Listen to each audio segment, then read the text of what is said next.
My name is Sheila Corona. Welcome to Handbook for the New Paradigm, Volumes 1, 2, and 3. We are on Volume 3, Becoming, and we are on session number 6.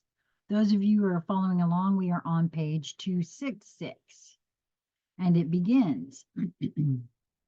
The rapidity of the coming events into manifestation has been allowed in that the chaos will serve the birth of change. Though those of you who dread its onset, knowing the additional suffering that will be endured by the many you consider the pawns of innocence, is understood, yet indeed, are they innocent? The same opportunities that have been afforded you, though they may have been clothed in different appearances, have been offered to all. It is the few that have opened their conscious thought to the possibilities and the probabilities that now find themselves in awareness of what the true picture is that faces the planet and its inhabitants. This group must also understand that the dilemma will be solved in what is called divine order. This process moves in a holographic, non-linear process that accomplishes its purpose within chaos much more rapidly than within what is perceived as order. What appears as order now is indeed the rigid confines of institutions of experience that are out of balance within the galactic matrix of progress toward expansive progress or evolvement. Those who serve the focus of intention to bring this planet back into the flow of progress within the overall matrix must bring the center of their attention to this intent. At the moment, it is possible to visualize this planet as poised within a backflow or eddy that is out of the movement of this ever-present flow. Only through the focused intent of this special group can it be drawn back into its position within that flow. Visualization in unison or agreement is the most powerful tool available. It is through the Handbook of the New Paradigm, Embracing the Rainbow, and this book, Becoming, to the known few who are at this time actively focusing their thought energy to this purpose, that this agreement in active corrective movement can be made known. Though the group doing this seems pitifully small, it is extremely effective. I feel that's true. Otherwise, we wouldn't be seeing some of the things we're seeing right now in 2024. Those involved in this activity are not entities of small experience or ability. This is not the first time any of these have served the forces that organize in times of imbalance, that brings opportunity for leaps forward in expression and expansion for this or other galaxies. And I want to pause right there and say that to me explains why there are so many of us out there who I have been told that I carry an aspect of the Archangel Gabriel. I know many who carry the aspect of Archangel Michael. Now, these are energies in my mind more than personalities that a lot of folks have assigned them. But that certainly explains that to me anyway. This is not meant to feed the ego, but that each may begin to recognize that there is great power within their commitments. The time willingly spent in individual and collective focus on the desire and intent to literally focus this planet through this difficult process of evolvement is well worth the effort involved.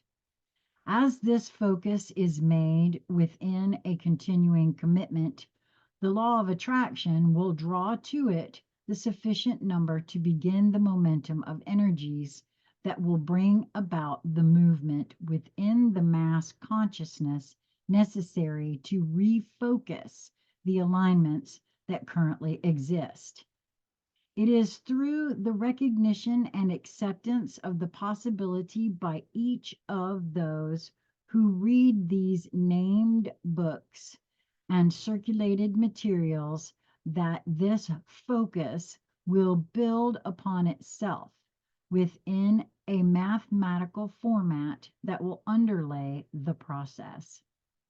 It is necessary that each lay aside modesty and reluctance to accept the possibility that each is indeed a special and powerful entity that has donned a robe of obscurity and forgotten their origins, that each might remain unknown, not only to yourselves, but to those of evil intent until this present moment. It is time to assume the proper identity and come into the role of service as agreed upon before this series of lifetimes was accepted and as part of the service contract. Now, boy, that's a true statement, I feel.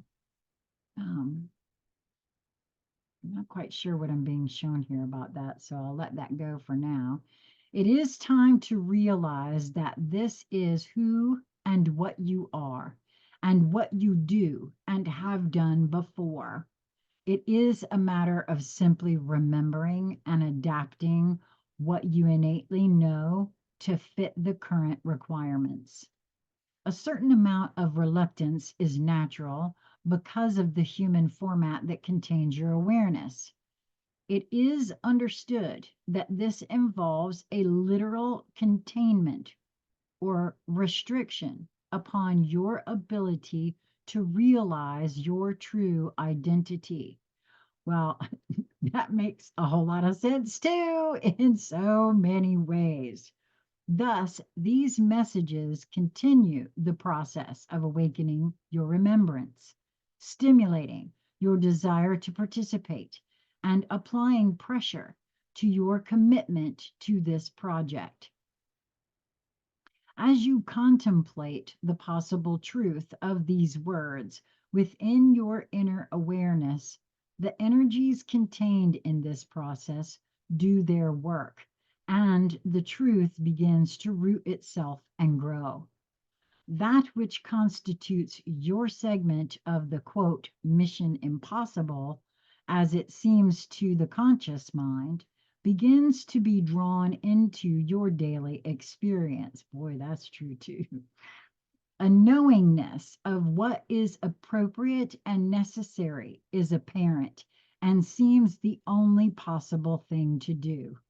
It will not seem that what you do as a part of your daily experience will be all that heroic. But through the combination of these daily contributions, by the growing group committed to this project, much will be accomplished. It is in the accomplishment of these seemingly small contributions that the rooted truth of who and what you are will grow. At the moment of necessity, when each must stand forth within that identity and declare the truth of the future of this planet, the ability to do so will bring a natural, powerful, and pivotal shift that will cause the desired transition to occur. I feel like I'm in the midst of that now, actually.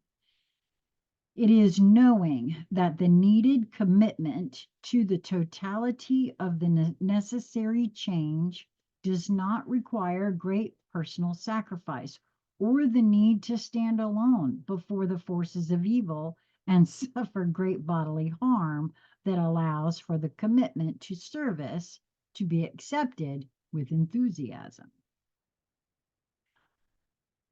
Oh, okay. Yeah, I'm being shown that conversation that I had last night with someone in a Facebook group who claims that I will be tried for galactic crimes for my thoughts on this subject.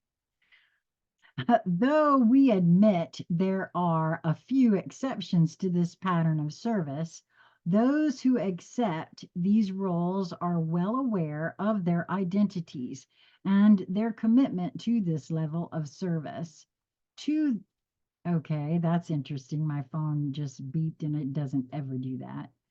To these few, loyalty, special help, and guidance is constantly at hand. Blessed indeed are these special beings of commitment to leadership within this focus of service. Wow. That's the end of number 6. And number 7 will be following probably tomorrow. I think that's probably all I'll record of this today.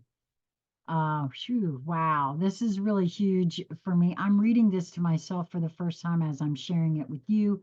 And then we are also studying this book in a group.